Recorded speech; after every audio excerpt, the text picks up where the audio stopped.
PM Modi पर विवादित बयान देने पर कांग्रेस अध्यक्ष को चुनाव आयोग का नोटिस आ चुका है। उधर कांग्रेस मीडिया और कम्युनिकेशन डिपार्टमेंट के प्रमुख पवन खेड़ा पर गिरफ्तारी की तलवार लटक गई है, क्योंकि आज गुवाहाटी हाईकोर्ट ने पवन खेड़ा की अग्रिम जमानत याचिका को खारिज कर दिया। पवन खेड़ा को जमानत दिलवाने के लिए उनके वकीलों ने हाईकोर्ट के सामने तमाम दलीलें रखी, लेकिन कोर्ट ने हर दलील खारिज कर दी। पवन खेड़ा की तरफ से सीनियर एडवोकेट अभिषेक मनु सिंघवी ने दलील दी कि यह मामला राजनीतिक प्रतिशोध से प्रेरित है। उन्होंने कहा कि जब मुख्यमंत्री खुद इस मामले में सक्रिय भूमिका में हैं, तो पवन खेड़ा के लिए निष्पक्ष व्यवहार की उम्मीद कैसे कर सकते हैं। आरोपों को दुर्भावनापूर्ण बताते हुए कहा कि यह ज्यादा से ज्यादा मानहानि का मामला हो सकता है, जिसे निजी शिकायत के रूप में आगे बढ़ाया जाना चाहिए। दूसरी तरफ असम के एडवोकेट जनरल देवजीत लोन ने जमानत का विरोध करते हुए कहा कि यह मामला केवल मानहानि का नहीं है, बल्कि इसमें धोखाधड़ी और जालसाजी जैसे गंभीर आरोप शामिल हैं। उन्होंने कोर्ट से कहा कि पवन खेड़ा ने कथित तौर पर फर्जी दस्तावेज से राजनीतिक लाभ लेने के लिए मुख्यमंत्री और उनकी पत्नी की छवि खराब करने की कोशिश की। इन दलीलों पर गुवाहाटी हाईकोर्ट ने कहा कि पहली नजर में यह मामला जाली दस्तावेज रखने का है, यह केवल मानहानि का नहीं है। इसके आगे हाईकोर्ट ने कहा कि हिरासत में पूछताछ जरूरी है, ताकि यह पता लगाया जा सके कि पवन खेड़ा के सहयोगी कौन है जिन्होंने ये दस्तावेज जुटाए। हाईकोर्ट ने यह भी कहा कि असम के मुख्यमंत्री की पत्नी राजनीति में नहीं है। यदि मामला मुख्यमंत्री के खिलाफ होता तो इसे राजनीतिक बयानबाजी कहा जा सकता था। जज ने कहा कि राजनीतिक लाभ लेने के लिए खेड़ा ने एक निर्दोष महिला को विवाद में घसीट लिया। कोर्ट ने यह भी कहा कि ऐसे हालात में इसे मानहानि का केस नहीं माना जा सकता, बल्कि पहली नजर में ऐसे सबूत हैं जो यह बताते हैं कि इसमें फर्जी डॉक्यूमेंट्स के इस्तेमाल का मामला बनता है। कोर्ट ने कहा कि याचिकाकर्ता पुलिस की जांच को अनदेखा कर रहा है। हाईकोर्ट ने यह भी कहा कि इस मामले में ऐसा कुछ नहीं दिखा कि पवन खेड़ा पर केस उन्हें नुकसान पहुंचाने या उन्हें गिरफ्तार करवाकर ह्यूमिलिएट करने के इरादे से किया गया। कोर्ट ने माना कि पवन खेड़ा अग्रिम जमानत का विशेषाधिकार डिजर्व ही नहीं करते हैं। गुवाहाटी हाईकोर्ट से जमानत याचिका खारिज होने के बाद पवन खेड़ा पर गिरफ्तारी की तलवार लटक गई। हेमंत बिस्वा शर्मा पहले ही दावा ठोक चुके हैं कि वो पवन खेड़ा का पेड़ा बना के छोड़ेंगे, और ऐसे में पवन खेड़ा जो पिछले कई दिनों से गायब हैं, वो कहां हैं इसका सवाल खड़ा होगा। पुलिस अब उन्हें तलाशेगी, उनके पास बहुत ऑप्शन बचे नहीं हैं। पवन खेड़ा ने असम के सीएम हेमंता बिस्वा शर्मा की पत्नी रिनिकी भुइयां शर्मा पर 3 पासपोर्ट रखने और दुबई में चोरी छिपे प्रॉपर्टी खरीदने के आरोप लगाए थे। उसी मामले में उनके खिलाफ एफआईआर हुई थी। गिरफ्तारी से बचने के लिए पवन खेड़ा पहले सुप्रीम कोर्ट गए, वहां से उन्हें गुवाहाटी हाईकोर्ट भेजा गया, लेकिन अब गुवाहाटी हाईकोर्ट ने उनकी गिरफ्तारी का रास्ता खोल दिया। उधर असम के सीएम हेमंता बिस्वा शर्मा कह रहे हैं कि जब 4 मई को वो फिर से सत्ता में आएंगे तो इस मामले को देखेंगे। Whatever outcome of the case or investigation, it is entirely on Assam police. I will review the case only after 4th May if I come back to power.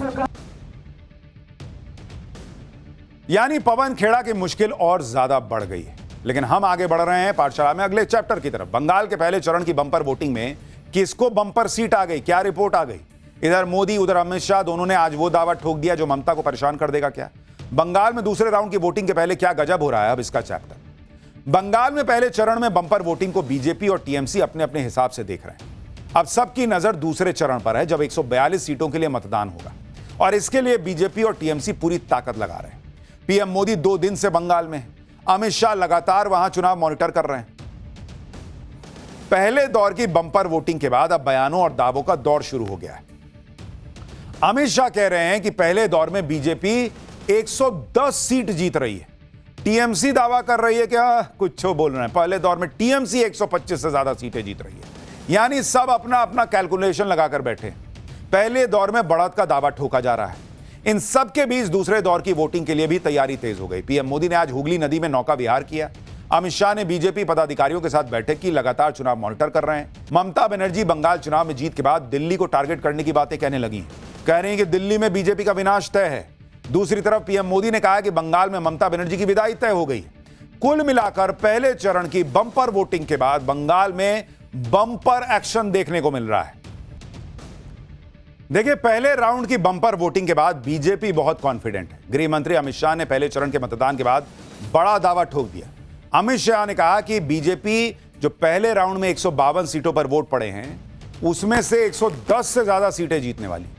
Bengal से दीदी जाने वाली हैं, बीजेपी आने वाली है। अमित शाह दावा ठोक रहे हैं, बकायदा प्रेस कॉन्फ्रेंस करके दावा ठोक रहे हैं। सुनिए एक बार उनको। और मैं स्पष्ट रूप से आपको बताना चाहता हूं, 152 सीटों में से 110 से ज्यादा सीटें भारतीय जनता पार्टी जीतने जा रही है। इसका मतलब है कि दूसरे चुनाव चरण को मिलाकर हम प्रचंड बहुमत के साथ बंगाल में शुद्ध रूप से भारतीय जनता पार्टी की सरकार बनाने वाले हैं। नरेंद्र मोदी जी के नेतृत्व में भारत के विकास की जो यात्रा चल रही है उसमें बंगाल के प्रथम चरण के मतदाताओं ने स्पष्ट कर दिया है कि बंगाल भी उसमें जुड़ने जा रहा है, कि दीदी जाने वाली है और भाजपा आने वाली है, भय जाने वाला है और भरोसा आने वाला है। हालांकि अगर बीजेपी पहले राउंड के बाद कॉन्फिडेंट है तो टीएमसी का कॉन्फिडेंस भी कोई कम नहीं है। टीएमसी का कहना है कि ममता के पक्ष में ज्यादा मतदान की वजह से वोटिंग प्रतिशत बढ़ा है और इसी वजह से पहले दौर में टीएमसी को भारी बढ़त मिली है। टीएमसी के नेता कुणाल घोष ने कहा कि जैसी वोटिंग हुई है हम उसकी उम्मीद कर रहे थे। यह मतदान ममता बनर्जी के पक्ष में और बीजेपी की बंगाल विरोधी नीतियों के खिलाफ है। पहले दौर की 152 में से हम कम से कम 125 सीट जीतने जा रहे हैं। सीटों का आंकड़ा 133 से 135 तक भी जा सकता है, टीएमसी कह रही है। यानी टीएमसी को भरोसा है कि पहले दौर में ही बंगाल की तस्वीर क्लियर हो गई है। अभिषेक बनर्जी को सुनिए, जो कह रहे हैं कि पहले दौर में बीजेपी के खिलाफ टीएमसी ने सेंचुरी जोड़ दी है। 21-এও মিলেছে, 24-এও মিলেছে, 26-এও মিলবে। আমি আপনাদের বলে দিয়ে যাচ্ছি তৃণমূল কংগ্রেস কাল সেঞ্চুরি পার করে দিয়েছে। यानी दोनों ही तरफ से नैरेटिव की लड़ाई चल रही। अगले राउंड के वोटर को यह भरोसा दिलाया जा रहा है कि अरे हम तो जीत ही चुके, अपना वोट बर्बाद मत करना, हमको ही देना। बीजेपी भी ये बोल रही है, टीएमसी भी बोल रही है। आप देखिए कि पहले चरण की वोटिंग के फौरन बाद बीजेपी दूसरे दौर की तैयारी में भी जुट गई। खुद प्रधानमंत्री मोदी बंगाल में प्रचार कर रहे हैं। पीएम मोदी 2 दिन से बंगाल में ही हैं। कल रोड शो किया, आज सुबह हुगली नदी में नौका विहार का आनंद लिया। पीएम मोदी को नाव में बैठा देख नदी किनारे लोगों की भीड़ लग गई। इस दौरान पीएम मोदी ने कैमरे से कुछ तस्वीरें भी खींची। टीएमसी अपने गुंडों को ताकत दे रही थी, मैदान में आओ, मैदान में आओ। मैं बंगाल की जनता से कहूंगा, बीजेपी के सभी कार्यकर्ताओं से कहूंगा, हमें आशीर्वाद देने वाली जनता से कहूंगा, मत भूलिए ये क्रांति की धरती है,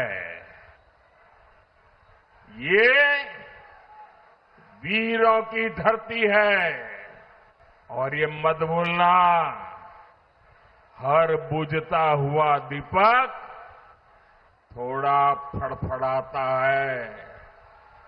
वैसे ही टीएमसी का दिया बुझने से पहले थोड़ा फड़फड़ा रहा है।